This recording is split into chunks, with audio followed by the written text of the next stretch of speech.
Side खबरों के लिए सब्सक्राइब करें फ्लेम मीडिया और उसके बाद बेल आइकन को प्रेस करें ताकि सबसे पहले आपको मिले एक्सक्लूसिव खबरें।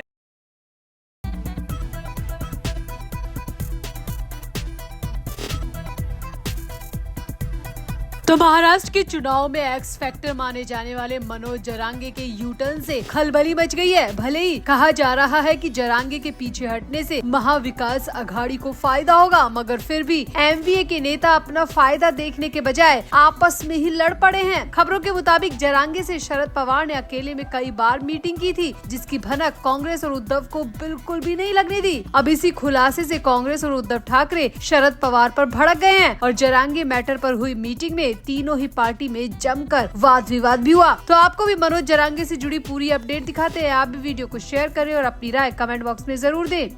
तो महाराष्ट्र की राजनीति में एक्स फैक्टर के नाम से मशहूर मराठा आंदोलन के नेता मनोज जरांगे पाटिल ने चुनाव से खुद को अलग कर लिया है। इतना ही नहीं, उन्होंने अपने कार्यकर्ताओं को आदेश दिया है कि मराठा आंदोलन की तरफ से जिन्होंने भी नामांकन दाखिल किया था वो अपना नाम वापस ले ले। अब सामने आ रहा है कि मनोज जरांगे की इस चाल के पीछे शरद पवार का हाथ है। जी हाँ, खबरों की माने तो शरद पवार ने मनोज जरांगे के साथ कई सीक्रेट मीटिंग की थी। कई बार इस बात को लेकर समझाया था कि वो चुनाव से खुद को अलग कर ले, क्योंकि अगर मनोज जरांगे इस चुनाव में खड़े होते तो महाविकास अघाड़ी को इसका बहुत नुकसान झेलना पड़ता। कई तरीके के वोट महाविकास अघाड़ी के कट जाते। इसीलिए शरद पवार ने महाविकास अघाड़ी के अपने गठबंधन के भले के लिए मनोज जरांगे से सीक्रेटली मीटिंग की थी और मनोज जरांगे को इस बात के लिए समझा लिया था कि वो चुनाव से खुद को अलग कर लेंगे। लेकिन अब इस खुलासे के बाद कांग्रेस और उद्धव ठाकरे को जहां शरद पवार की वाहवाही करनी चाहिए, वहां उल्टा होता दिखाई दे रहा है। शरद पवार की मनोज जरांगे से सीक्रेट मीटिंग को लेकर कांग्रेस और उद्धव ठाकरे बुरी तरह भड़के हुए हैं और मीटिंग में शरद पवार पर कई तरह के आरोप कांग्रेस के नेताओं और यूबीटी के नेताओं ने लगा दिए।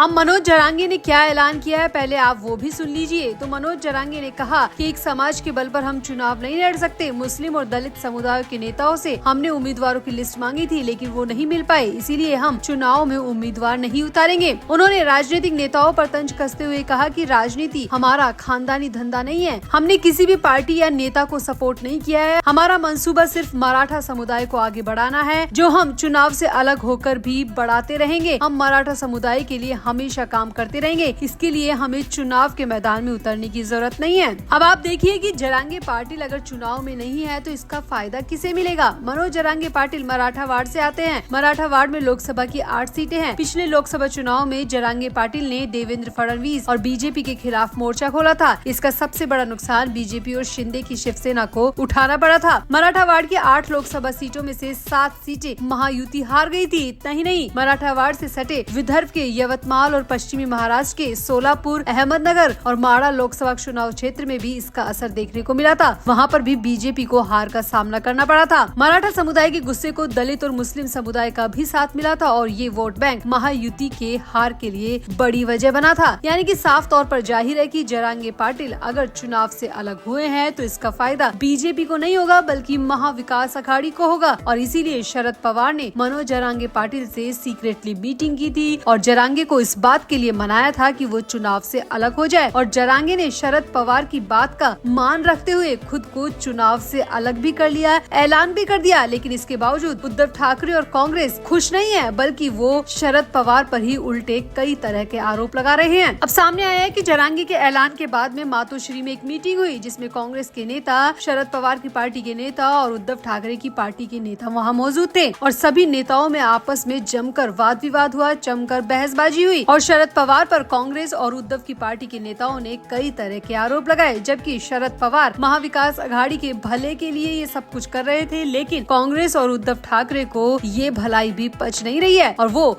शरद पवार के ही विरोध में खड़े हो गए हैं। तो आपको क्या लगता है, मनोज जरांगे पाटिल के चुनाव से अलग हो जाने से क्या वाकई में महाविकास अघाड़ी को फायदा होगा? क्या शरद पवार की बात का मान मनोज जरांगे ने रख लिया, लेकिन अपने ही गठबंधन में क्या शरद पवार को वो सम्मान नहीं मिल रहा है जिसके वो हकदार है? आप भी अपनी राय कमेंट बॉक्स में जरूर दें और वीडियो को भी शेयर करें।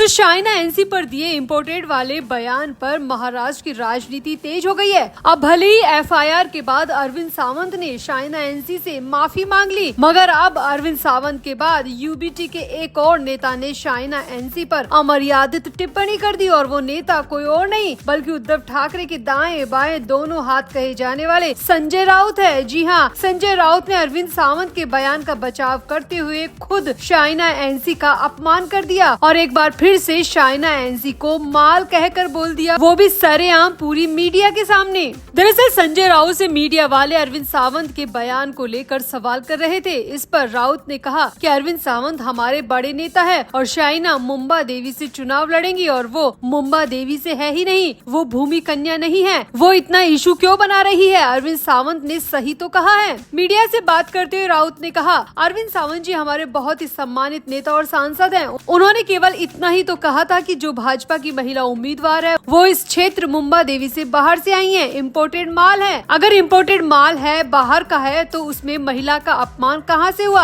आपने सोनिया गांधी के बारे में क्या कहा था, प्रियंका जी के बारे में आपने क्या कहा था। आप एक बार खुद इतिहास खंगाल लीजिए 10-15 साल से, आपको पता चल जाएगा कि आप खुद सोनिया गांधी और प्रियंका गांधी जी के बारे में क्या क्या कहते आए हैं। जबकि अरविंद सावंत ने तो कुछ गलत भी नहीं कहा। बाहर से आए माल को इम्पोर्टेड माल ही कहा जाता है, और अरविंद सावंत ने शाइना एनसी को बाहर से आया हुआ कहा था, इसीलिए उन्होंने इम्पोर्टेड माल कहा था, ना कि उनके महिला होने पर इम्पोर्टेड माल कहा था। अरविंद सावंत के बयान को सही ठहराते हुए राउत ने आगे कहा कि ये लोग राजनीतिक इवेंट्स करते हैं, बाहर का माल है तो बाहर का ही माल कहा जाएगा ना, अंदर का थोड़ी ना कहा जाएगा। तो इसमें इतना बवाल मचाने की क्या जरूरत है। जबरदस्ती महिला होने का मुद्दा बीच में लाने की जरूरत नहीं थी। शाइना एनसी ने सिर्फ पब्लिसिटी के लिए सब कुछ किया है और उन्हें अच्छी खासी पब्लिसिटी मिल भी गई है। संजय राउत ने कहा है कि अगर शाइना एनसी पब्लिसिटी कर ही रही है तो मैं एक बार फिर से दोहरा दूं कि हाँ, वो इम्पोर्टेड माल है, क्योंकि वो भूमि कन्या नहीं है, वो बाहर से आई है, इसीलिए हम बार बार उन्हें इम्पोर्टेड माल कहेंगे। अब वो जो चाहे वो कर सकती हैं।